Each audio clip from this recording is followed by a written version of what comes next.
Salute Attilio, vado via. Salute Attilio, mi piacevi, sai.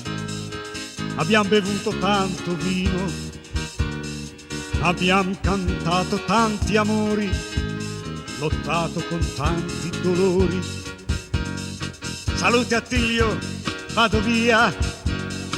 È dura farlo in primavera, sai, ma me ne vado senza pene.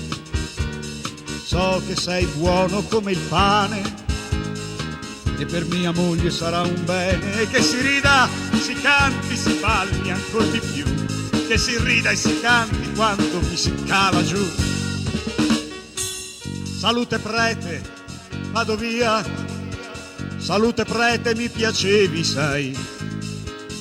Non mi curavo del tuo credo, nuotavo dentro un altro brodo, ma cercavamo lo stesso approdo. Salute prete, vado via. È dura farlo in primavera, sai, ma parto con la pace in cuore, poiché le fai da confessore. So che avrai cura di mia moglie. Che si rida, si canti, si balli ancora di più, che si rida e si canti quando mi si cala giù. Salute Antonio, vado via. Salute, tu non mi piacevi, sai. Io me ne vado a spese mie, mentre tu invece resti qui, solido e sano come un bue. Salute Antonio, vado via. È duro farlo in primavera, sai, ma me ne vado a piedi avanti. È da quel dì che siete amanti. So che consolerai mia moglie. Che si rida, si canti, si balli ancora di più, e che si rida e si canti quando mi si cala giù.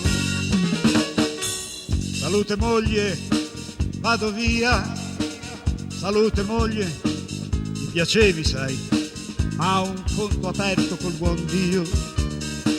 Prendo un treno prima del tuo, ma ognuno prende quello suo.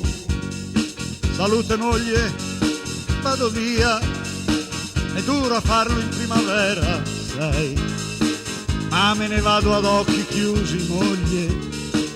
Li ho chiusi tanto su di te, e adesso tu vuoi farlo a me. Che si rida, si canti, si balli ancora di più, e che si rida, si canti quando mi si cala giù.